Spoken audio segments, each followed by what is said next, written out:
Hello everyone. Welcome to the Seekamentor podcast. Today's topic is going to be very interesting. It's about the product monetization strategies.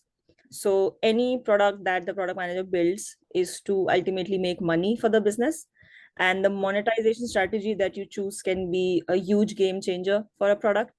So, it's going to be an interesting topic. So let's get started. But before we do, I have a request to all the viewers. If you like this video, please like and share. And if you haven't subscribed to the channel, please do. It's really a free way to showing support for the channel. And also let us know in the comment section what other topics you would like us to cover in the future videos. So yeah, let's get started. Today we have Kalpana Sharma with us. She is a product manager, a senior product manager, and she's going to talk about the monetization strategies today with us. So, Kalpana, why don't you introduce yourself? Sure. Thank you for the warm welcome, Aditi, and I am so honored to be on the Seekamentor podcast. So I graduated from IIM Kozhikode in 2016, and for the last 8 years, I've been building digital products across companies of different sizes, from Goldman Sachs to Airtel to a startup called Upwork.ai to now Amazon. So that's my quick introduction. Understood. And can you tell us a little about what was your journey getting into product management? Sure. So Was it a conscious decision or it just happened to you? Sure. That's a really interesting question. So, I graduated at a time where product management wasn't a buzzword at the time. So, although there were product management courses that were being offered on campus, they were not one of the highest selling or most sought after courses. So, it is something that I've learned on the job where, I was put on a project where there was product management that was involved. And I felt like it was something that I really enjoyed doing. And at the time, I didn't even know what it was. So, I went up to my manager and I said, can I understand what are the skills I'm developing on this project? And he said, sure, this is what is called product management. So that was my journey to how I found product management and have been doing that for a while now. Oh, interesting. And since then, you have worked at various big companies like Goldman Sachs and Airtel, and now you're at Amazon. So, what has your experience been so far working at these companies? How are you finding product management? Is it interesting? Is it challenging? So, what is your overall thought? It's both. And I think part of what makes it interesting is also that it is challenging, that no 2 days in the life of a product manager are alike. So you could be speaking to your customers and understanding the requirements one day. You could be sitting with a developer and understanding why their timelines look like what they look like and why the scope of the project is changing. So yeah, it's a large variety of things that you get to do. Yep, absolutely. Um, okay, so let's get into the specific topic, which is the monetization strategies for any product. So let's say I have a new product and I'm about to launch it. So what are the key factors that I should consider when I'm deciding a monetization strategy for a new product? Sure. So I want to start with saying that not all products are monetizable, and your end goal with each product will not be monetization, Mm. right? So give you an example,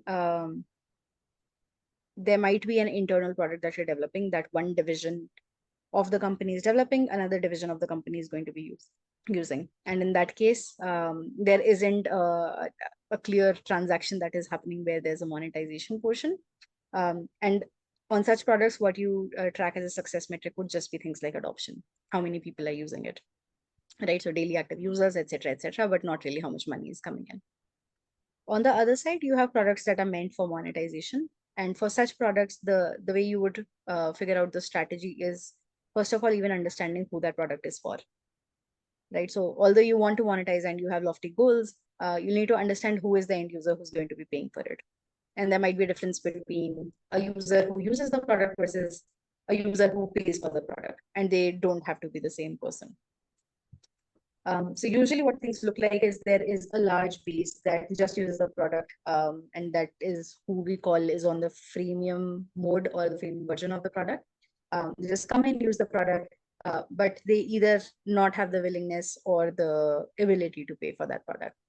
So what you need to find is that end customer who's going to be using it and going to be paying for it. So understanding your end customer is the first one. The other thing that you have to think about is whether this is a product that's B2B or B2C, because in those cases, the monetization strategy is entirely different. Where in B2B, what you're doing is you're finding some users who want to pay for the product, and each of them has a large share of the revenue that you're going to be having. While in B2C, it is a large customer base, each one contributing very little to the product. And then finally, I would say the other thing that you have to think about when thinking of a strategy is when is the money received?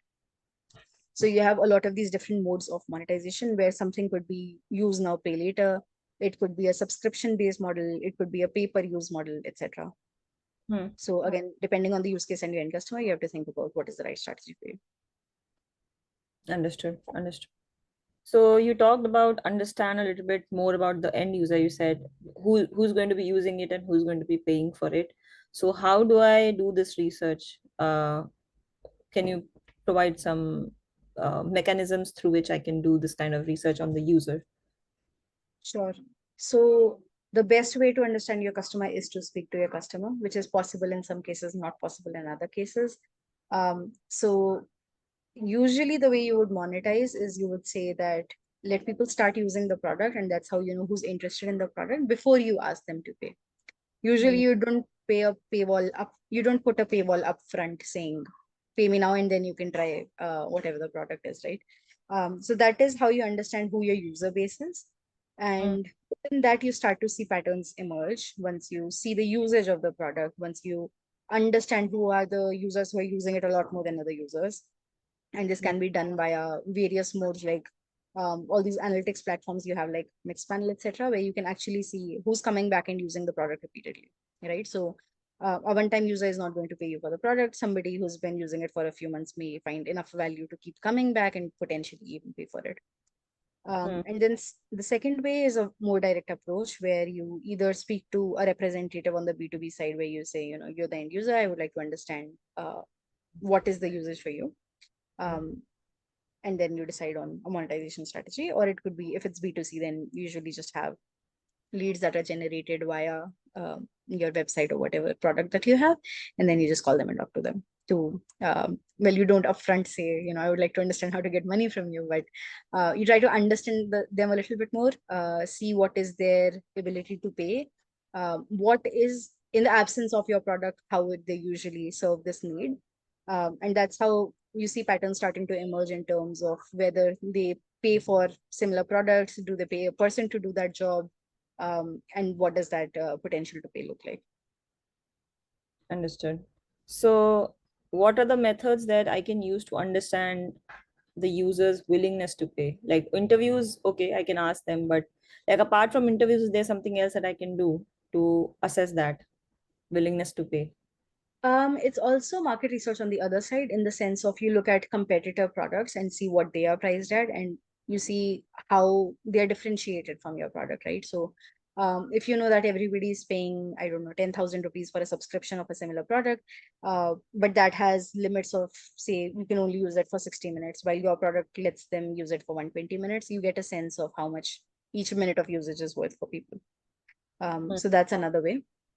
And then thirdly, one way you do not understand the willingness to pay, and I think it is a mistake we make in market research, is that you float a form and you ask them how much would you pay for a product described in a certain way. That tends to usually go that would overestimate their willingness to pay, because you know, when it's just a thought experiment, people feel like they would pay a lot more than they would in practice. Understood. So the direct approach usually doesn't work. Understood. And what if products you mentioned you can do competitor analysis, do some market research? What if it's a brand new product, like nothing like that exists in the market? Then what can we do to assess the willingness to pay or know a little Right. bit? Yeah. Um, It's a great question, because if there isn't a status quo to even change, then how do you even know what people are going to be paying for it, right? I think then you think about, you go to first principles, where you have the seven whys of product management, and you go to the basic need and see why are people even using the product. And you start asking fundamental questions like, okay, since you have a need like this. So for example, with the product that I was working with last, it was an AI based dubbing tool. And then the question we ask people is, since you are an agency that does dubbing anyway, before we found our tool, how were you doing this? Hmm. And then based on those customer responses, we started to understand that this is a business that was very heavy in terms of having human interaction, where there was a human in the loop who would do the dubbing. So they would find a freelancer or somebody off platform, they would get them on board, they would either be a salary or a project based payment that they were making. They would take 3 days to do the same thing, and then they would get an output that still had to be reviewed by another human being. So the value that we were adding was really the automation portion of it, and that things were a lot faster and a lot more accurate. And then based on what they were paying in that mode, you also understand the margin that you have in terms of the ability to pay by the customer. Understood. And that kind of links to, how we can assess the potential revenue impact of different monetization strategies. So can you elaborate a bit more on that? Like how do I assess the potential revenue impact of my whatever monetization strategy I'm choosing? Right. So one of the portions is market sizing, which is understanding who are going to be the end user. And that's where product market fit comes in, where this is the product that I have, but who are the people who are using this? And then understanding their psyche a lot more in terms of, are they going to be paying for this or not paying for this? Mm. And once you have that, you have a sense of roughly the number of users you will get. And then you get to the pricing portion where we spoke about, what is their ability or willingness to pay? What are they paying for similar products? What are they paying for the status quo that they have, where maybe they have a manual process or whatever they're paying for? Um, and then thirdly, I touched upon this briefly before, where we spoke about the timing of the revenue as well. So for example, you could have a 12-month subscription that you give people an option to do, where they're giving you, it's a 1 year commitment, but they pay you upfront for the whole thing, which means the cash comes in now and the revenues, it comes like you account for it over every month. And that way you have a good estimation of the next 12 months of revenue. While you might have a pay per usage model where there is no commitment, where a user maybe gets X number of points that they can use over the next month, and then they can keep refilling it. In which case, you can estimate to maybe the next month or so, but you don't know what will happen after that. Right. Um, so your strategy in terms of the kinds of model that are available for the different payment modes will also determine what your revenue estimates and the confidence that you have on the revenue estimates. Understood. Understood. And let's take an example. Let's say it's a B2B product, and I want to go for some sort of tier model, like there are different pricing tiers. So how do I segment my user base in that scenario? Like what are the ways that I can segment my user base for different pricing tiers that I want to employ? Sure. So again, I think that is a function of what kind of a product do you have. For example, it could be that you have a multi-user model where maybe there's a license that's provided to the company and they can enroll maybe 100 users on it.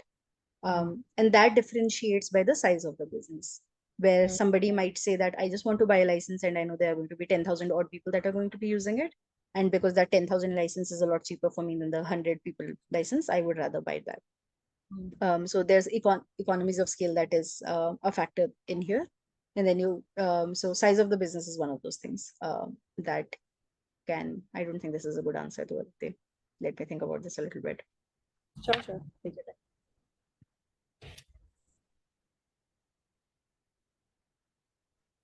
So we So talked about users, understanding the end user, yeah. their willing to pay, doing some market research, understanding competitors, market sizing, and that's how you understand the potential Hmm. revenue potential.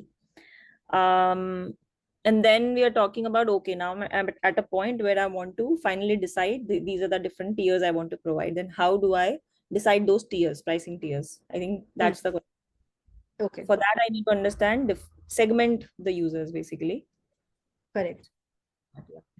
So I mean, the right way to segment would depend on whatever the product is. So it could be by industry, for example. You could have, say, education users on one side. You could have industrial users on one side, etc., and their needs might be vastly different in terms of what feature they find the most important and what they are willing to pay for. Because at the end of the day, monetization is a game where you say there is a base product which is free for everybody, but here is that little differentiator for which people are willing to pay you, right? So for example, you might be reading the New York Times, and you know a lot of these articles might be free, but you know that there are some more exclusive articles that if people want to read, they want to be able to pay for it as well. So it is understanding what is the right segmentation for your kind of product, where it could be, for example, by industry, it could be by size of the customer, it could be by something else. Understood. So industry, size of the customer. Um, okay, makes Yeah, sense. and the features they find the most important, and that might be based on one thing or the other. The key differentiator there is that while in B2C you could do something like a demographic division, that is not something that applies to B2B. So you have to think about what is the right cut form. Understood. Okay. And how can I use A/B testing to optimize my pricing and monetization strategy? Hmm. So that's interesting, and something we experimented with as well, where it was the thing with pricing is it becomes sticky if you offer a lower price and then you try to jack it up. People don't like that very much, and there might be backlash. So you want to be somewhat sticky with pricing, unlike other components of the product, where if it's a new feature or you're changing the color of a button, it doesn't change things a lot, and people aren't going to come at you just because you did that. With pricing, that's not the case. So you get only so many times that you can experiment there. And when you're doing that, you have to make sure that you're aligning your customers' needs in terms of how frequently that's expected to change. So when you're in the testing phase where you're saying, I'm just trying out a few things and I'm trying to see what pricing works for me, usually say that this is a limited time offer, right? So for the next 1 month, this is what we're offering. And then in the next month, no promises. We don't know what the pricing is going to be. Or you say this is a limited time deal. Here's a discount that's coming in. Here's a coupon code that you can use, and that also builds in a lot of demand because people know that something that's going to go away, but that gives you that kind of flexibility to say this is the Hmm. price today, but we're not making promises on what it's going to be in the future. Understood. So what I'm gathering from this is that A, be very careful when you're A/B testing the pricing because users will not be happy if you increase it. So just mask it under discounts or limited time offers if you do have to do some or test your pricing. So yeah, Correct. that's a very good idea to mask it under certain discounts. Okay, and what about the different tiers and like different monetization strategies, not just pricing, but what strategy should I go for? I can A/B test that as well, right? Like, should I go for a premium, tier based, or what type of strategy I should choose? That can also be A/B tested. Is that a good idea or not You something could that do you? that. I think in that case, you also have the option of, if you know the market well enough, you can say for a certain set of users, this is what I'm going to use, and for another set of users, I might use something else.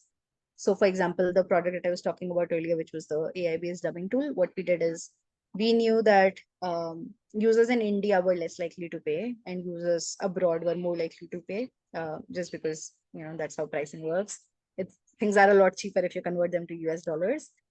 So the strategy might be completely different. We might say that in India, we're going to be freemium, and we are going to say, well, if you want to pay for it, here is a subscription-based model that's a lot shorter. So it feels cheaper to you. Just do a 1 month commitment and it's cheaper. While in the US, we might say that the shortest subscription that we have available is a 6 month one because we know that there is the willingness to pay there. So again, I think what I'm going back to is that if you know how to segment your market right, you can have different models that apply there. Understood. Understood. Makes sense. Um, and if I have to adjust my price, let's say I've done the A/B testing and I've employed a proper strategy and it's been going on for a year. Now I am at a point where I feel like I should increase the price. I've been improving my product constantly, and the pricing should be increased. So, like, it should be tread carefully. But what are some of the considerations you would suggest one should take? Yeah, I think that's an excellent question. And that does happen in business, right? It's not like you can say this is the price we promised you and we keep it forever.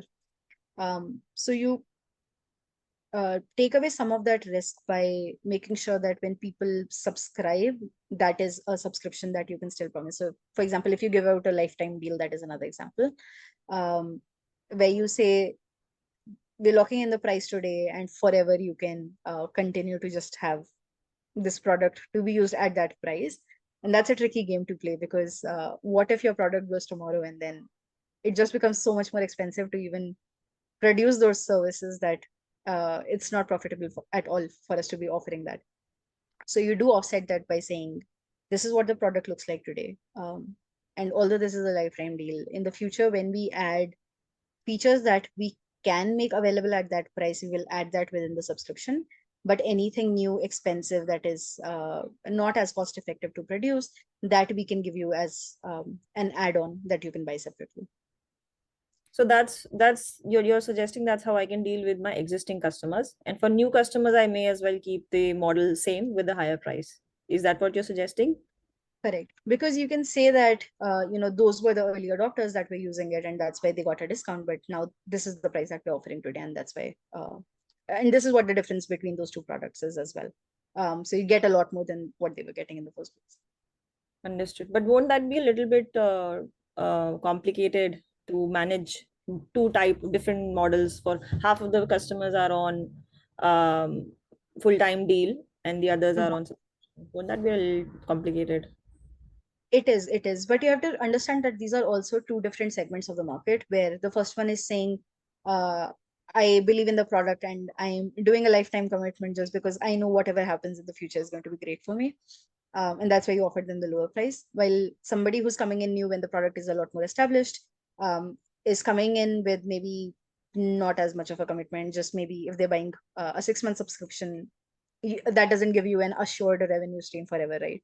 So you do have to treat them differently. And that's also a relationship building thing where you have to make sure that the messaging is right on why we're giving you exactly what you're paying for. Understood. Understood. So we've talked a lot about the users, the market, the competitors, and some of the other considerations that we should keep in mind while defining the strategy for our product. But what about the business goals and the business vision? How do I make sure that I am aligning my strategy with the overall business goal and the product vision as well? Hmm. That's a good point. So usually the way you think about building a product is always customer first, where you say, I am doing the right thing for this customer now that I know who they are. Um, and that's where the monetization thing becomes a little bit um, competing, in the sense that you have to think about the business first, and then you have to go backwards and understand how to get that kind of money from the customer, right? Um, hmm. I'm going to take a pause to think about that question because I didn't get to writing notes to it.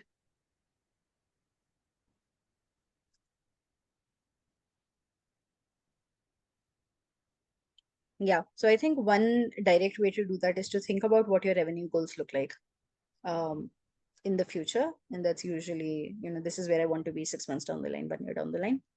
And then you break that down into how much am I going to get from each type of customer. So, for example, you could have a product that has 4 different versions, maybe, or you could have 5 different market segments that you're serving.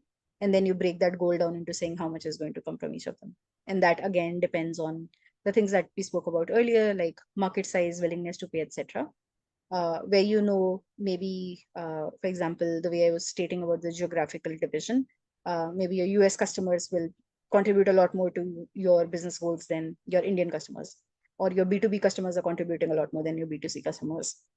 And sometimes chasing those revenue goals also means that you have to think about taking hard decisions, saying, this part of my product is a cost center where people are using it for free. Don't think this is going to monetize, and maybe we kill it to focus on something else. So revenue then also, your revenue goals or your monetization goals also then reflect on your product strategy in that way. Understood. Makes sense. Okay. So we have talked a lot about how to define a strategy. Can you also explain what are the different um, models? Because we haven't really talked about what models are available, what options are available. Like there is freemium, subscription, Yeah. in-app purchases. one-time purchase, lifetime purchase that you talk about. So can you elaborate a bit on what are the different models that are available, be it B2B or B2C? Yeah, I think your list is pretty exhaustive and you've done your research already there. So with B2C, we sometimes try something called a product-led growth strategy, where what you do is you make the product available to everybody and you say, come try it. If you like it, then you can either pay for it or not pay for it. And this is what the difference will be in the product. So that's one way to be able to monetize.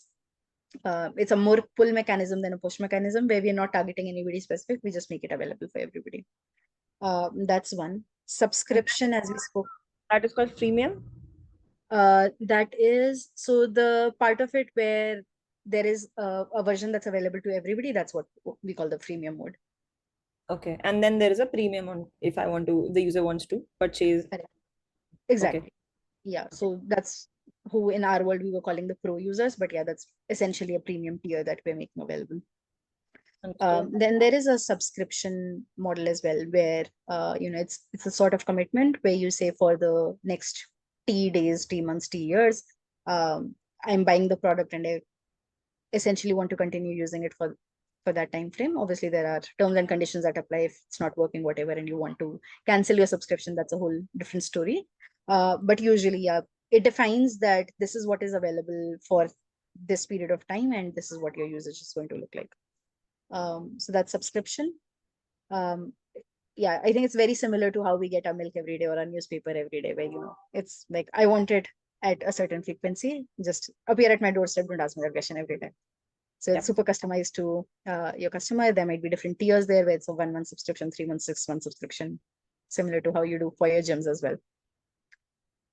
So that's freemium. Then there's also tiering between the different prices, where a customer's needs might be very different from another one, where what an MNC needs might be very different from what a small and medium business needs. So although it's the same products, you're serving the same market, it's B2B, maybe it's in the same geography, same industry, but one's willingness and ability to pay might be different from another one. And that's why you would differentiate between the pricing, saying maybe you have 100 people license and you have a 10 people license.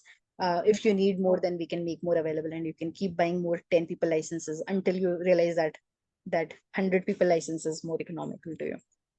So yeah, again, differentiation based on the different sizes of the customers, maybe. Okay. So you mentioned freemium, premium, subscription, and tier-based pricing.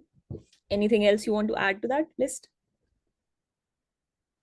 No, I think those are the four that I see mostly used. In the tier base, maybe you can also say there is a licensing version as well, where yeah, people can just buy the license and they can use it in a certain way.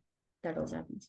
How is licensing different from subscription? If the license is supposed to end after a particular time period, then isn't it something similar to subscription, or is it different?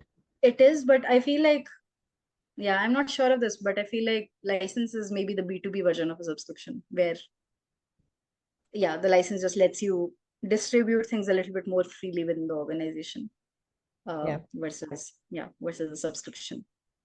understood. And I think one of the monetization strategies, mostly I think it's quite prevalent, mostly used in games, is ad monetization.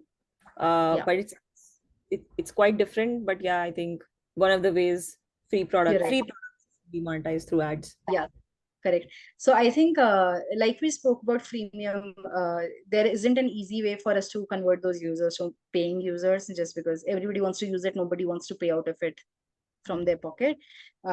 Advertising gives you a way to monetize those users also, where you have a large customer base, don't want to pay out of their pockets, but somebody else will pay on your behalf if you just watch their ads. That's basically what we're doing with ads.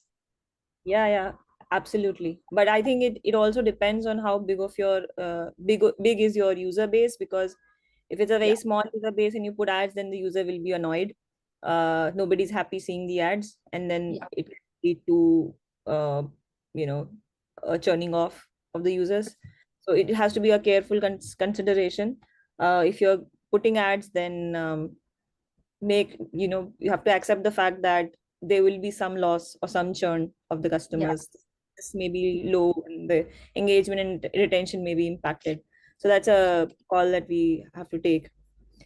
Correct. Interesting. And I just to add to that, the other thing that you also have to think about is, and this is why I didn't speak about it, is advertising doesn't work with all kinds of products, right? Yeah. Where you have the eyeballs is where it works. So if you're on Spotify, if you're on a video game, yes, the customers are actively there. You can play an ad, which is an audio ad, or you can play a video ad. All of that works. For example, I am a Duolingo user, and when they show me ads and they say, I'll give you an extra life or an extra heart if you watch the ad, I'm like, please, I do not mind wasting 1 minute of my life over here. But then if I'm on a big basket or something, and if they started showing me ads where I intend to use the product for maybe 5 minutes, and even within that, if you want me to watch ads for 4 minutes, I'm not going to do that. Yeah. Yeah. Yeah. Absolutely. Makes sense. Okay, going to my last question. So, in all of this strategy, how can I leverage marketing, sales, finance team to develop a solid monetization strategy? Yeah. So I think monetization is one of those pieces where you have to really work together with other teams. I think product management in general relies a lot on cross-functional collaboration, but monetization especially is a piece where everybody has to agree on things like this. So for example, a lot of your market research will happen by joining hands with the marketing team, because they know the customers really well. Customer service, I think, is another medium that we don't speak about as much, but those are the people who really interact with the customers every day and they understand who they are. And that's where you can also do a lot of your market research by just slipping those questions and saying, the next time you talk to them, also ask them what are the other products that they're using. So there's a lot of informal ways for you to get that feedback as well. And then sales obviously is the side that owns the revenue, the revenue piece of your organizational goals. So as I said previously, your revenue strategy has to be in line with your product strategy. And because you are also making decisions like I might kill certain features because they don't contribute to revenue. So it goes both ways where your revenue goals, timeline wise, scale wise, have to exactly be in line with who your product is working for, who's the end customer that you're serving, and what are the features that are going to be serving them. Understood. So, all the teams have to be on the same page about what the product is, who's the customer, what is the messaging, because sales has to sell it, marketing has to market it, and we are the ones who will create it. So all of them, all of the teams have to be in sync. So yeah, it makes sense to really collaboratively define the strategy and execute it. So yeah, Yeah. that is a very important point.